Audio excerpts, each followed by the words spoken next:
ဒီအမျိုးသမီးကဘာဂင်ဟန်နန်းတော်လိုနေရာမျိုးကိုတော့အတွင်းခံမဝက်ပဲ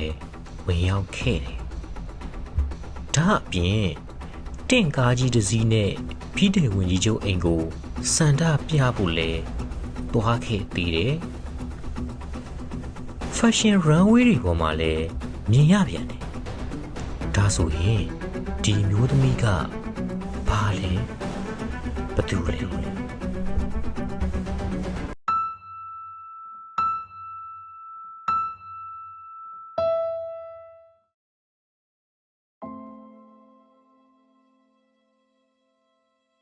သူ့ရဲ့နာမည်အရင်းက Vivian Isabel Swire 1942ခုနှစ်ဧပြီလ8ရက်နေ့အင်္ဂလန်နိုင်ငံဒါဗီရှိုင်းယားပြည်နယ်ကနေမြို့လေးတစ်မြို့မှာမွေးဖွားခဲ့ပါတယ်။မောင်နှမ3ယောက်ထဲမှာအကြီးဆုံးသူ့ရဲ့မိဘတွေကအခြေခံလူဒန်းစားတွေဖြစ်ပြီးတော့လက်မှုပညာမှာတော်ကြတဲ့အတွက်သူကလည်းငငယ်လေးကလေးကလက်မှုပညာကိုဝါသနာပါခဲ့တယ်။အသက်9နှစ်လောက်အရွယ်မှာကလေးကဖနက်တွေကိုချုပ်တက်နေခဲ့ပြီဗျ။1958ပတ်ဝန်းကျင်မှာသူတို့မိသားစုကလန်ဒန်မြို့ရဲ့နယ်နိမိတ်ထဲကိုပြောင်းရွှေ့လာခဲ့ကြတယ်။သူအသက်18နှစ်လောက်အရွယ်မှာပေါ့။ Vivian ကဒီဇိုင်းပညာကိုစိတ်ဝင်စားတဲ့အတွက်လက်ဝတ်ရတနာနဲ့ငွေတယ်လက်မှုပညာကိုနာမည်ကြီးအမှုပညာသင်တန်းကျောင်းတစ်ခုဖြစ်တဲ့ Hero Art School မှာသင်ယူခဲ့သေးတယ်။ဒါပေမဲ့မိသားစုကိုထောက်ပံ့ဖို့လုံလောက်တဲ့ငွေကိုဒီလက်မှုပညာနဲ့မရှာနိုင်ဘူးလို့အတွေးရခဲ့တဲ့အတွက် semester တစ်ခုအပြီးမှာပဲကျောင်းထွက်ခဲ့တယ်။အဲ့ဒီနောက်မှာတော့ပို့ပြီးတော့လက်တွေ့ကျတဲ့ကျောင်းဆရာမအလုပ်ကိုလုပ်ကင်ခဲ့ပါတယ်။အားလက်ချိန်လေးတွေမှာသူ့ရဲ့ချစ်သူ Derek Westwood နဲ့ handmade လက်ဝတ်ရတနာလေးတွေကိုဈေးထဲမှာရောင်းချခဲ့သေးတယ်1962ခုနှစ်မှာတော့ Derek Westwood နဲ့လက်ထပ်ခဲ့ပြီးတော့သူကလည်း Vivian Westwood ဖြစ်လာခဲ့တယ်။သူတို့မင်္ဂလာဆောင်အတွက်ဝတ်စုံတွေလက်ဝတ်ရတနာတွေကိုကိုယ်တိုင်ချုပ်လုပ်ခဲ့တယ်လို့သိရပါတယ်။တစ်နှစ်အကြာမှာတော့သားတစ်ယောက်ထွန်းကားခဲ့တယ်ဗျ။တရက်သူ့မောင်က Malcolm McLaren ဆိုတဲ့တငယ်ချင်းတစ်ယောက်ကိုအိမ်ကိုခေါ်လာခဲ့တယ်။ Malcolm က Vivian အမြဲတမ်းလိုချင်ခဲ့တဲ့ဘဝမျိုးမှာနေထိုင်နေတဲ့သူအသက်19နှစ်အရွယ်နုပညာကျောင်းသားလွတ်လွတ်လပ်လပ်နေထိုင်တတ်ပြီးတော့သူ့ကိုယ်သူလည်းအရန်ကိုမှအထင်ကြီးတယ်။ Rock and roll music ကို YouTube ပြီးတော့ Paradise Garage လို့ခေါ်တဲ့ fashion ဆိုင်လေးမှာအလုပ်လုပ်ပါတယ်။ Malcolm ကြောင့်အရာအလုံးကပြောင်းလဲဖို့ဖြစ်လာပါတော့တယ်1965ခုနှစ်မှာတော့ Vivian က Malcolm နဲ့အတူနေထိုင်နိုင်ဖို့အတွက် Derek Westwood ကိုကွာရှင်းခဲ့တယ်။ Derek ကသူ့အပေါ်ကိုအရန်ကောင်းတဲ့သူတစ်ယောက်ဖြစ်ပြီးတော့သူတို့နှစ်ယောက်ကိုက်ညီမှုမရှိတော့တာလမ်းခွဲခဲ့ရတဲ့အကြောင်းအမြဲတမ်းပြောပြခဲ့တယ်လို့သူ့ရဲ့ last name မှာလည်း Westwood ကိုပဲဆက်လက်ပြီးတော့ထားရှိခဲ့ပါတယ်။အခုချိန်ထိ Vivian က fashion လမ်းကြောင်းပေါ်ကိုမရောက်သေးဘူး။ကျွန်တော်ဘာလို့ဒီလိုအစပြိုးနေရတာလဲဆိုတော့ Malcolm နဲ့ Vivian ပေါင်းဆက်လိုက်ခြင်းကဒီဇလန်ကိုဖြစ်လာစေခဲ့တာမို့လို့ပါ။ Malcolm ကအရိုင်းဆန်တဲ့ပတ်ဝန်းကျင်မှာကြီးပြင်းခဲ့တဲ့သူဖြစ်ပြီးတော့အတ္တလည်းအရန်ကြီးပါတယ်။ Vivian နဲ့သူနဲ့ရတဲ့ခလေးကိုတော့မွေးပြီးတော့6ရက်နေမှလာကြည့်တယ်။သူ့ကိုအဖေလို့ခေါ်ခွင့်မပေးခဲ့တဲ့အပြင်မိဘမဲ့ဂေဟာကိုပါပို့မယ်ဆိုပြီးတော့ချင်းချောက်ခဲ့တဲ့အတွက် Vivian က West ဒေသဘက်ကိုခဏတင်းရှောင်ခဲ့ရသေးတယ်။အဲ့ဒီအချိန်မှာသူကတော့တခြားသောမိန်းမတွေနဲ့အပျော်ပါမပြတ်ခဲ့ပါဘူး။တခါတလေချလို့ရှိရင်လူစိတ်ဆိုတာကလည်းအရန်နားလေရခတ်တယ်။ Vivian နဲ့ငယ်ဘဝကပျော်စရာကောင်းခဲ့တယ်ဆိုပေမဲ့သူစိတ်ကူးထားတဲ့ဘဝပုံစံတစ်ခုတော့မဟုတ်ခဲ့ဘူးဗျ။ Malcolm ကသူ့ရှင်ထဲကဖန်တီးလိုစိတ်မီးပွားလေးကိုထွန်းညှိပေးခဲ့တဲ့သူလို့ပြောလို့ရတယ်။ဒါအပြင်ကိုမှဂီတတွေအမှုပညာတွေပုံကံမှုတွေနဲ့မိတ်ဆက်ပေးလိုက်တဲ့အခါမှာသူ့ရဲ့အရိုင်းဆန်တဲ့စိတ်ကလေးကလွတ်လပ်မှုကိုရှာဖွေတွေ့ရှိခဲ့တယ်။ဒီလိုအရာတွေကပဲ Malcolm ရဲ့မကောင်းတဲ့အချက်တွေကိုလှစ်လျူရှုပေးနိုင်ခဲ့တဲ့အထိလွှမ်းမိုးခဲ့တယ်လို့ဆိုရမှာပေါ့1960ပတ်ဝန်းကျင်လန်ဒန်မှာ hippie လှုပ်ရှားမှုကအရန်ကိုမှအားကောင်းနေတဲ့အချိန်ဒါပေမဲ့ Vivian နဲ့ Malcolm တို့ကတော့1950ပတ်ဝန်းကျင်က fashion နဲ့ music တွေကိုပို့ပြီးတော့သဘောကျခဲ့ကြတယ်1981ခုနှစ်မှာတော့ Malcolm နဲ့သူ့ရဲ့တငယ်ချင်းက Paradise Garage ကိုလက်လွဲယူခဲ့ကြပြီးတော့ Let It Rock ဆိုတဲ့နာမည်ကိုပြောင်းလဲခဲ့တယ်။သူတို့ရဲ့ target customer က Terry Boyle လို့ခေါ်တဲ့ rock and roll ကိုအရန်ယူသွတ်ပြီးတော့ ပင်မလူနေမှုစနစ်ကိုပုံကန်ကျင်ကြတဲ့အခြေခံအလုပ်သမားလူရန်စားလူငယ်တွေသူတို့ရဲ့ဒီဇိုင်းတွေက1900ပတ်ဝန်းကျင်ကလူချမ်းသာတွေဝတ်တဲ့ပုံစံကိုဒီဘက်ခစ်ပုံစံနဲ့ပြန်ပြီးတော့ပေါင်းစည်းထားတာပေါ့နော်အဲ့ဒီမှာဆိုလို့ရှိရင်ခပ်ပွားပွားလက်ရှိအင်ကြီးတွေ princess cut တွေ winker pickers လို့ခေါ်တဲ့ဒီထိတ်မှာအချွန်တွေပါတဲ့ဖက်နက်တွေအပြင်ထူးဆန်းတဲ့သပင်ပုံစံတွေလည်းပါဝင်ခဲ့ပါတယ်ဆိုင်အတွက်အဓိကဒီဇိုင်းတွေကိုရေးဆွဲပေးတဲ့သူက Vivienne Westwood သူက fashion knowledge နဲ့ပတ်သက်လို့သင်တန်းတော်မတက်ခဲ့ဘူးတဲ့သူဆိုပေမဲ့အခြေခံလက်မှုပညာရှိတာရဲ့နောက်တစ်ခုကလူတွေဘာကိုလိုချင်လဲဆိုတာကိုသူကောင်းကောင်းနားလေတယ်Malcolm က cultural concept နဲ့ပတ်သက်တဲ့ fashion idea တွေရှိတယ်။အဲ့ဒါတွေကို Vivienne ကလက်တွေ့ဖြစ်လာအောင်အကောင့်ထဲပေါ်ပေးခဲ့တယ်လို့ပြောရမှာပေါ့။ဒါကြောင့်လဲ Vivienne ကို self taught designer လို့တင်စားကြတာဖြစ်ပါတယ်။တဖြည်းဖြည်းနဲ့ဒီ culture ကရေရှည်တည်တတ်မှာမဟုတ်ဘူးဆိုတာကိုသူရေးမိလာတယ်။ဒါကြောင့်ပို့ပြီးတော့ခန်းစားချက်ပြင်းထန်တဲ့ graphic တွေကို T-shirt တွေပေါ်မှာရိုက်နှိပ်ခဲ့တယ်။သူ့ရဲ့ design တစ်ခုချင်းစီတိုင်းကနိုင်ငံရေးဒါမှမဟုတ်လူမှုရေးနဲ့ပတ်သက်တဲ့ message တစ်ခုခုပါဝင်နေတတ်ပါတယ်။1982ခုနှစ်မှာ Too Fast to Live Too Young to Die ဆိုပြီးတော့စိုင်နာမည်ကိုပြောင်းခဲ့တယ်လို့1984ခုနှစ်မှာ Sex ဆိုပြီးတော့ပြောင်းခဲ့တယ်ဒီနာမည်ကတိုးပြီးတော့စိတ်ဝင်စားဖို့ကောင်းတဲ့အတွက်လူတွေရဲ့ attention ကိုရခဲ့တယ် Sex မှာဆိုလို့ရှိရင်အပေါက်အပြဲတွေနဲ့ design တွေ upcycling design တွေချုပ်ရိုးတွေကိုအပြင်ကနေမြင်ရတဲ့ inside out design တွေအပြင်ခန်းစားချက်ပြင်းထန်တဲ့ graphic t-shirt တွေပါဝင်ခဲ့ပါတယ်သူ့ရဲ့ဖန်တီးမှုတွေကအခက်ကာလာကခန်းစားချက်ပြင်းထန်ပါတယ်ဆိုရဲ Terry Boyce စီထက်ကိုပြင်းထန်ပြီးတော့အကျန်းစား rock ပရိသတ်တွေပါဝင်တဲ့ network လေးတစ်ခုကိုဖန်တီးနိုင်ခဲ့ပါတယ် Vivienne က design တစ်ခုကိုဖန်တီးတော့မယ်ဆိုလို့ရှိရင်သူကြိုက်တဲ့ပုံစံပဲလုပ်တယ်ငါကတော့ဒီပုံစံထုတ်ထားတယ်မင်းတို့ကြိုက်ရင် wit ဆိုတဲ့သဘောပေါ့နော်ဒါကြောင့်လဲသူ့ရဲ့ audience ကအနည်းငယ်ရှိပေမဲ့အဲ့ဒီအနည်းငယ်တော့ပရိသတ်ကပဲယူယူမှုကိုအားပေးလိရှိပါတယ်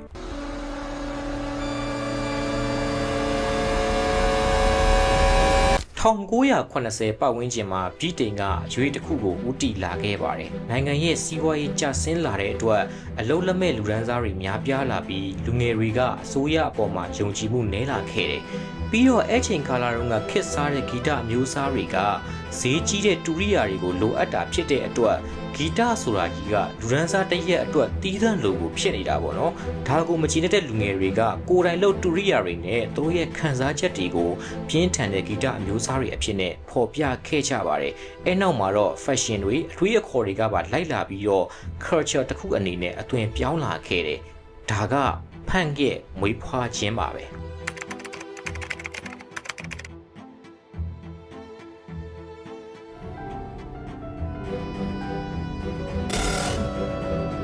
မကြာခင်မှာပဲ Saks ကအင်္ဂလန်မှာလူကြိုက်အများဆုံး fashion ဆိုင်တွေကတစ်ခုဖြစ်လာခဲ့တယ်။ဒါပေမဲ့ Malcolm ကဂီတနဲ့အသက်မွေးဝမ်းကြောင်းပြုကျင်တဲ့သူ့ရဲ့အိမ်မက်ကိုဘယ်တော့မှလက်မလျှော့ခဲ့ဘူးဗျ။သူက music band တစ်ခုထောင်ပြီးတော့အကျိုးအမြတ်ရှာချင်တာအရင်တုန်းကလည်းအဲ့လိုမျိုးလုပ်ခဲ့ဘူးပေမဲ့မအောင်မြင်ခဲ့ဘူး။ရေကန်အသင့်ကြာအသင့်ဖြစ်ခဲ့တာကဆိုင်ကဝန်ထမ်းတွေကလည်းဒီ music နဲ့မစိမ့်တဲ့သူတွေပေါ့နော်ပြီးတော့ဆိုင်ကိုလာတဲ့ customer တွေထဲမှာလည်း artist တွေပါတာဖြစ်တဲ့အတွက်ဆိုင်ကဝန်ထမ်းတစ်ယောက်ရဲ့ customer နှစ်ယောက်ရဲ့ပြီးတော့အဆိုတော်တစ်ယောက်ရဲ့ပေါင်းပြီးတော့ music band တစ်ခုကိုဖွဲ့ခဲ့ပါတယ်ဆိုတော့အဲ့ဒီ music band ကဘာနာမည်ဖြစ်လောက်မလဲဆိုတော့ကိုနည်းနည်းစဉ်းစားကြည့်ပါလားနာမည်ကြီးအဖွဲ့ပဲဗျာကျွန်တော် hints တစ်ခုပေးရမယ်ဆိုလို့ရှိရင်ဆိုင်နာမည်လည်းအဲ့အဖွဲ့တွေမှာပါတယ်ဟုတ်ပါတယ် The Sex Pistols ပါ The Sex Pistols က punk rock ရဲ့ဦးဆောင်သူတွေဖြစ်ခဲ့ကြပြီးတော့သူတို့ရဲ့ပင်တိုင်ဒီဇိုင်နာက Vivienne Westwood အဲ့အချိန်တွေကသူ့ကိုယ်သူတကယ်ဒီဇိုင်နာတစ်ယောက်အနေနဲ့ခံစားခဲ့ရတဲ့အချိန်တွေလို့ဆိုပါတယ်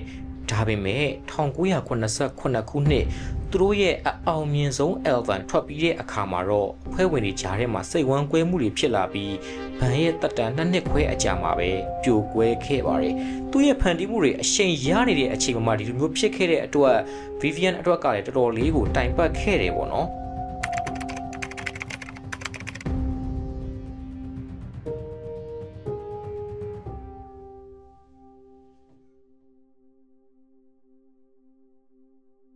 1982ခုနှစ်မှာတော့ fashion လောကရဲ့ပထမဆုံးခြေလှမ်းအနေနဲ့ The Pirate ဆိုတဲ့ collection နဲ့အတူ London Fashion Week မှာပြသခဲ့ပါတယ်။သူ့ရဲ့ design တွေကဒီဖန်ရဲ့အနက်ရောင်တွေကိုအများကြီးသုံးပြီးတော့ခက်ကြက်ကြက် design တွေအစား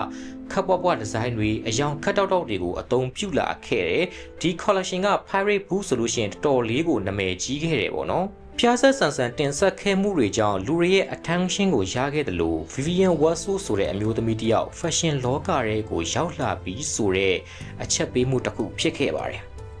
Queen of Punk လို့တောင်တင်စားခဲ့ရတဲ့အထိ Punk fashion ကိုဦးဆောင်ခဲ့တဲ့သူရဲ့နောက်ပိုင်းလက်ရာတွေကဘာကြောင့် Punk culture ကနေတဖြည်းဖြည်းခွဲထွက်လာခဲ့ရတာလဲကျွန်တော် audience တွေအမေကုန်းကိုမေးချင်နေကြမယ်ထင်ပါတယ်ဒီလိုပြ Vivienne က Punk culture ကိုနိုင်ငံရေးဖိနှိပ်မှုတွေကိုတော်လှန်မဲ့အရွေးတစ်ခုလို့မျှော်လင့်ထားခဲ့တာဒါပေမဲ့လူငယ်တွေက fashion နဲ့ music တွေပေါ်မှာပဲအာရုံရောက်သွားကြတဲ့အတွက်မူရင်းအနှစ်သာရကကွယ်ပြောက်သွားတာပေါ့နော်။ तू ကဒါကိုစိတ်ဖြတ်ပြီးတော့တဖြည်းဖြည်းနဲ့ Punk culture ကနေခွဲထွက်လာခဲ့တာဖြစ်ပါတယ်။ဒါကသူ့အတွက်လွယ်ကူတဲ့ခရီးလမ်းတစ်ခုတော့မဟုတ်ခဲ့ဘူး။အခက်အခဲတွေလည်းအများကြီးကြုံရတယ်လို့ Sex Pistols အဖွဲ့ဝင်ဟောင်းတွေကလည်းတစ်ချိန်ကသူတို့မုန်းတီးခဲ့တဲ့လူကုန်ထမ်းတွေအတွက်ဇိမ်ခံအဝတ်အစားတွေကိုချုပ်ပေးနေတဲ့အချုပ်သမားဆိုပြီးတော့လှောင်ပြောင်ခဲ့တာတွေကိုလည်းကြုံခဲ့ရပါတယ်1982ခုနှစ် Paris Fashion Week ရဲ့ပထမဆုံးခြေလှမ်းအနေနဲ့ Rosalia of Mac လို့ခေါ်တဲ့ collection ကိုပြသခဲ့တယ်။ဒီ collection က Punk culture ကနေတိတိတတ်တာကိုခွဲထွက်လာခဲ့ပြီးတော့တမိုင်းယဉ်ကျေးမှုနဲ့ street fashion တွေကိုပေါင်းစပ်ပြသခဲ့တာပေါ့နော်။2014ခုနှစ် Grammy ဆုပေးပွဲမှာ Pharrell Williams ကြောင့်နာမည်ကြီးခဲ့တဲ့ Buffalo Hat ကဒီ collection ထဲမှာပါခဲ့တာပေါ့နော်။ Pharrell ကလည်းဒီအိုးထုတ်ကိုတော်တော်လေးကိုသဘောကျခဲ့ပါတယ်။ collection တစ်ခုပြတိုင်း Vivienne ကိုသဘောကျတဲ့သူတွေများလာတဲ့အခါမှာ Balcon ကမနာလိုစိတ်ဝင်လာခဲ့ပါတယ်။သူတို့နှစ်ယောက်ကြားထဲကမီးစာလေးကတဖြည်းဖြည်းနဲ့ကြီးထွားလာခဲ့ပြီးတော့1983ခုနှစ် The Witches Collection အပြီးမှာတော့ Vivienne နဲ့ Balcon ကစီးပွားရေးအရာရောပုဂ္ဂိုလ်ရေးအရာရောလမ်းခွဲခဲ့ကြပါတယ်။ The Witches ကအရေးကြီးတဲ့ collection တစ်ခုပဲဗျ။နာမည်အတိုင်းပဲရိုးရာဝတ်စုံဒီဇိုင်းတွေမော်ဆန်တဲ့ဝတ်စုံဒီဇိုင်းတွေကိုခေတ်သစ်ယဉ်ကျေးမှုနဲ့ပေါင်းစပ်ခဲ့ပြီးတော့ပို့ပြီးတော့ထူးခြားတာက American graphic artist Keith Haring နဲ့ collab လုပ်ခဲ့တာဒီ collection က fashion နဲ့အမှုပညာကိုပို့ပြီးတော့နီးစပ်စေခဲ့တဲ့ collaboration တစ်ခုလည်းဖြစ်ခဲ့ပါတယ်။ဒါအပြင် Madonna ကသူ့ရဲ့ photo shoot တစ်ခုမှာဒီ collection တွေကဝတ်စုံတွေကိုဝတ်ဆင်ခဲ့တဲ့အတွက် Vivienne Westwood ရဲ့နာမည်က mainstream မှာပါရေပန်းစားလာခဲ့ပါတော့တယ်။1980နောက်ပိုင်း Punk culture ကတဖြည်းဖြည်းမှေးမှိန်လာတဲ့အခါမှာ Vivienne ကပြည်တင်ရဲ့ရိုးရာအမွေအနှစ်ဒီဇိုင်းတွေကိုပို့ပြီးတော့စိတ်ဝင်စားလာခဲ့တယ်။အထူးသဖြင့်18ရာစုလောက်ကဒီဇိုင်းတွေကလွှမ်းမိုးခဲ့ပြီးတော့အရင်ခေတ်ကလှတယ်ဆိုတာကဘယ်လိုပုံစံလဲဆိုတာကိုဒီဘက်ခေတ်ကလူတွေကိုချပြခဲ့တယ်။တရက်ယထာစီးရင်နဲ့ Harris Tweed ကုတ်ဝတ်ထားတဲ့မိန်းကလေးတစ်ယောက်ကိုမြင်ပြီးတော့သူ့အတွေးတစ်ခုရခဲ့တယ်။ Harris Tweed ဆိုတဲ့ fabric က Scotland မှာရှိတဲ့ Outer Hebrides ကျွန်းသားတွေကိုယ်တိုင်ရက်လုပ်ထားတဲ့သိုးမွေးစစ် pure virgin wool ဖြစ်ပါတယ်။အရေးအသွေးကအရန်မြင့်တယ်။1980နောက်ပိုင်းမှာ Harris Tweed ကိုလူတွေစိတ်ဝင်စားမှုနည်းလာတဲ့အချိန်မှာ Vivienne ကဒါကို collection တစ်ခုအနေနဲ့ပြန်ပြီးတော့ချပြခဲ့တယ်။အဲ့ဒီမှာလည်းပွဲဖြစ်ခဲ့သေးတယ်။ဘာကြောင့်လဲဆိုတော့ဒီ collection ကနေစလို့ Vivienne အသုံးပြုခဲ့တဲ့ logo အသစ်တစ်ခုက Harris Street Authority ရဲ့ logo နဲ့တွားပြီးတော့ဆင်နေခဲ့တာပေါ့နော်။အဲအကြောင်းကလည်းတော်တော်လေးကိုစိတ်ဝင်စားဖို့ကောင်းတာဖြစ်တဲ့အတွက်ပြောချင်မြန်ရောဗျ။ဒီလိုအရင်ဒီ Harris Tweed တွေခက်စားတဲ့အချိန်တုန်းကထုံးစံအတိုင်းပဲအရေးသွေးနှိမ့်တဲ့အထည်ထွက်လာခဲ့ပူတယ်။ဆိုတော့ဒါကို Harris Tweed Authority ကထိန်းချုပ်ခြင်းတဲ့အတွက် quality control လုပ်ချင်တာပေါ့ဗျာ။အဲ့ဒီအတွက်သူတို့ကိုယ်တိုင်စစ်ဆေးပြီးတော့အရေးသွေးမြင့်တဲ့အထည်တွေမှာ Harris Tweed Authority ရဲ့ logo လေးကိုအရေးသွေးမြင့်မှကြောင့်ထောက်ခံတဲ့အနေနဲ့အသုံးပြုခဲ့တယ်။ Vivienne ကဒီ logo ကိုအခြေခံပြီးတော့ဘေးမှာစေတန်ဂျိုရဲ့ဘေးက ring ပုံစံထည့်ပြီး Vivienne Westwood ရဲ့ iconic off logo ကိုဖန်တီးခဲ့ပါတယ်။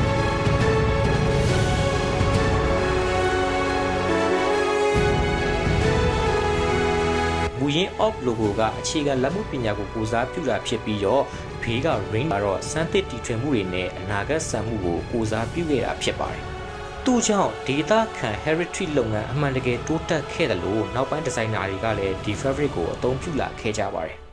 1989ခုနှစ်မှာတော့ fashion လောကထဲမှာဩဇာတိတ်ကမကြီးမားတဲ့ Women's Wear Daily Magazine ကနေပြီးတော့ Vivienne ကို20ရာစုရဲ့အကောင်းဆုံးဒီဇိုင်နာ6ဦးစီးရင်ထဲမှာထည့်သွင်းဖော်ပြခဲ့ပါတယ်။ဒီစီးရင်ထဲမှာဆိုလို့ရှိရင် Armani တို့ Karl Lagerfeld တို့ Yves Saint Laurent တို့ပါဝင်ခဲ့ပြီးတော့ Vivienne Westwood ကတဦးဒီသောအမျိုးသမီးဒီဇိုင်နာတစ်ယောက်ဖြစ်ပါတယ်။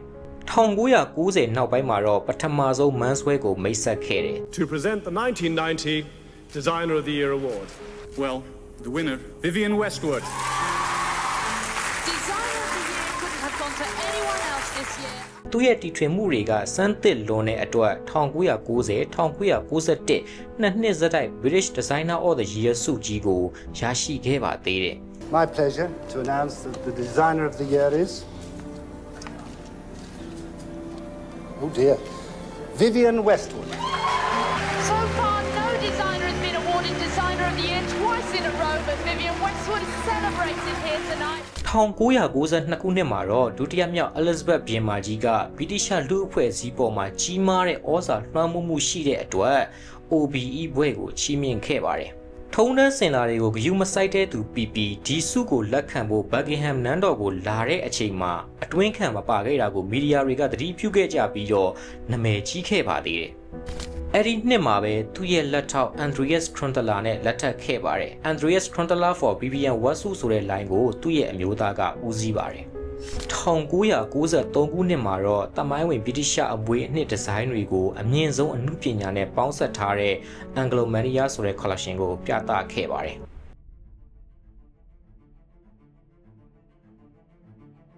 ဘလို့ပဲအောင်မြင်နေပါစေအထက်တန်းလွှာလူရန်စားတွေကိုတယောခြင်းနဲ့သူ့ရဲ့စိတ်ကတော့ပျောက်မသွားခဲ့ဘူးဗျ Spring Summer 94မှာဆိုရင် Supermodel Kate Moss ကိုအပေါ်ပိုင်းဗလာချင်းပြီးတော့ရေခဲမှုစားတဲ့ performance နဲ့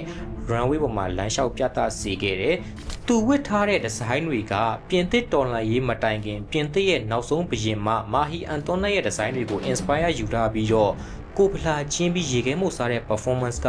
လူကုန်ထန်တွေကိုတယောခြင်းခဲ့တာပဲဖြစ်ပါတယ်2000ခုနှစ်နောက်ပိုင်းမှာဆိုလို့ရှိရင်လည်းယာတီဥရုအပြောင်းအလဲနဲ့လူအခွင့်အရေးလှုပ်ရှားမှုတွေမှာတက်ကြွစွာပါဝင်ခဲ့တယ်လို့အဲ့ဒါတွေကိုကူညီပေးနေတဲ့အဖွဲ့အစည်းတွေအတွက်လည်း funding အများပြားကိုရှာဖွေပေးနိုင်ခဲ့ပါတယ်2006ခုနှစ်မှာတော့ဗြိတိရှရဲ့ fashion လောကအပေါ်မှာဩဇာလွှမ်းမိုးမှုကြီးမားတဲ့အတွက်